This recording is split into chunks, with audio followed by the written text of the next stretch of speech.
one thing that I have been wondering about, I have heard, again, I love this, like, I hear all of this stuff and then I can ask the expert, right?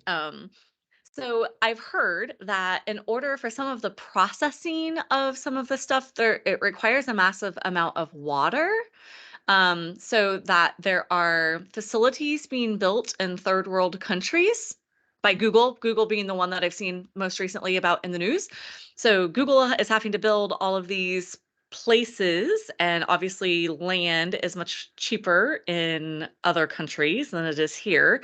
But the resource intensity to be able to keep these systems cool is really heavy. So can you talk about that at all?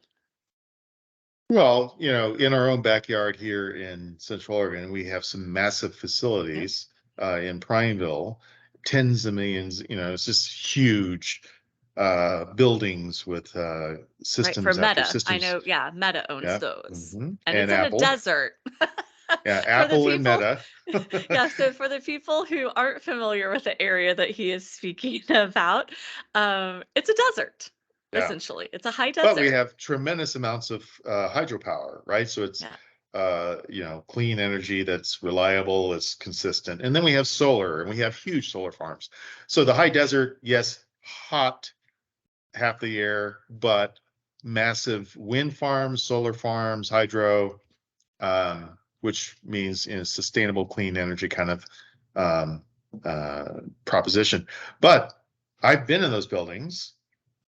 Well, not Apple's. Apple keeps everyone out, but I've been in Facebook's buildings there, and you see massive swamp coolers. You can't use traditional air conditioning for this size of buildings. They're gigantic swamp coolers going in to extract the heat and pump in cool air. So you're right. There's a need for water. There's a need for power. Those two things in any data center. Um, but I would posit. I think what people don't realize that the advancements that are coming out of that use of power and water are replacing the use of power and water elsewhere. It's learning how to train us to be more efficient. We're being trained by AI now.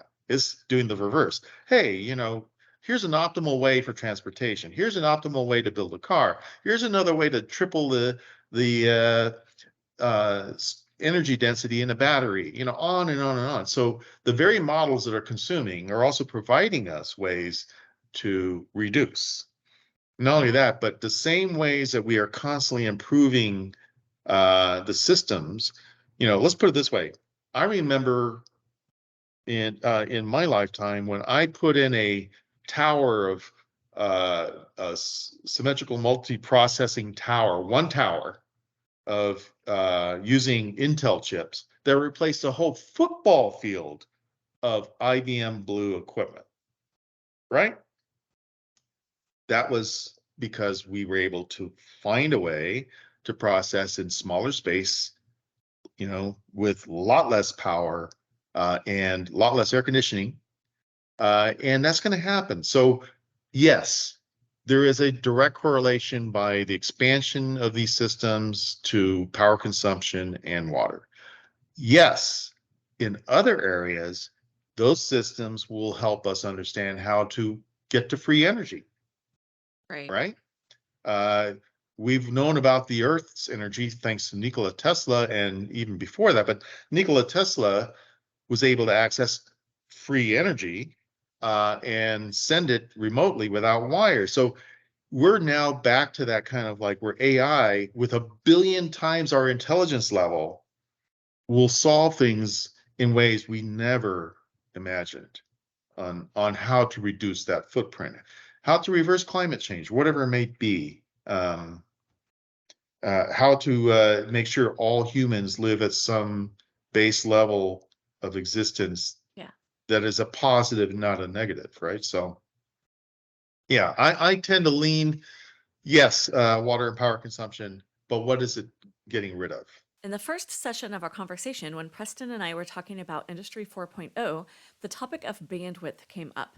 And it really struck a nerve because it does appear to me as though it is going to be the difference between the haves and the have-nots whenever it comes to being able to take full advantage of the benefits that AI can bring. And the biggest part of digital, I remember being in a room full of, or a building full of, PhDs in Menlo Park, and we had amazing technology. We could build using sun systems and all the stuff that was available at the time.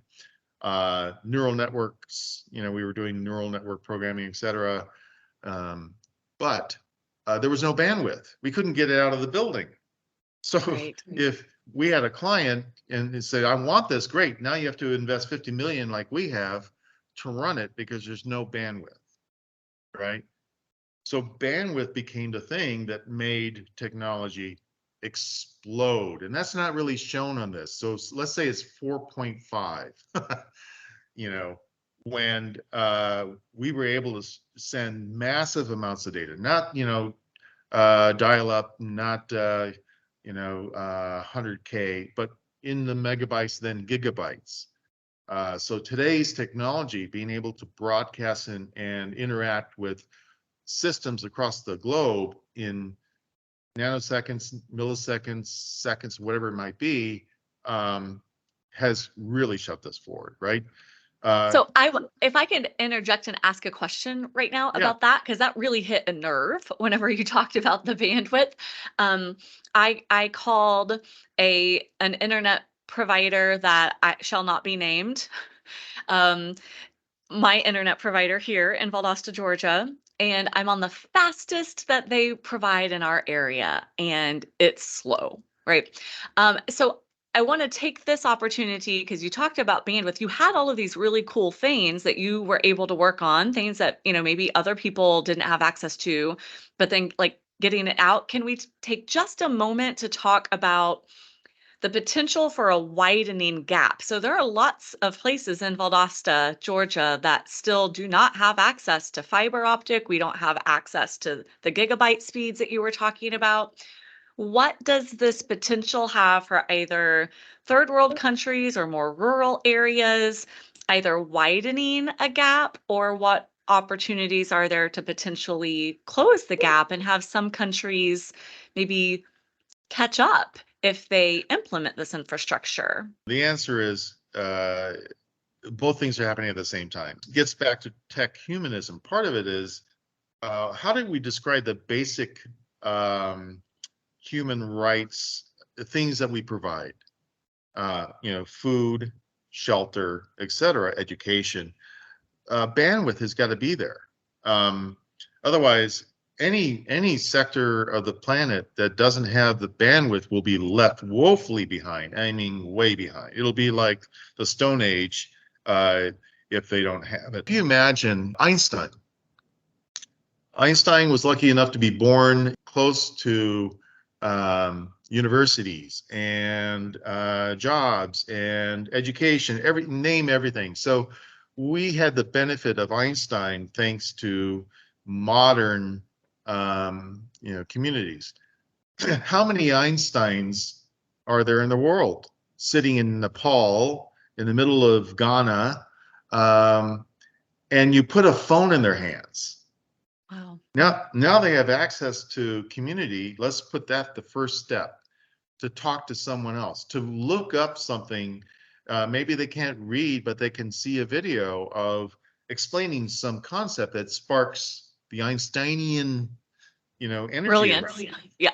We could have millions of Einsteins now accessed that we never had before. The idea of bandwidth as a basic human right is really thought provoking, but I am on board with the validity of the argument. Communities who do not have access to high speed are not going to be nearly as attractive to residents who rely on it for their work or businesses who are looking to set up operations in those areas. Making this bandwidth available is going to require the coordination and investment at the local, state, and national level. Valdosta, Georgia, which is located in Lowndes County, was the recipient of over $22 million in grant funding made possible by the American Rescue Plan Act signed by Congress in 2021. This is part of a larger $40 million project in which rural residents of Lowndes County are going to receive access to broadband and fiber internet. And let me tell you what, I cannot wait until it is available at our house. It has been really painful trying to make and edit these videos on next to nothing bandwidth wise. You can probably tell in some of them, the picture is grainy or there seems to be a little bit of a lag. And that is 100% because I simply do not have access to the high speed internet that will make it crystal clear. Also, the first video that I uploaded took me about 17 hours just after I'd gotten it edited for it to upload to YouTube. So, brain it. I cannot wait to see those trucks rolling in, starting to dig and lay that fiber in my neighborhood.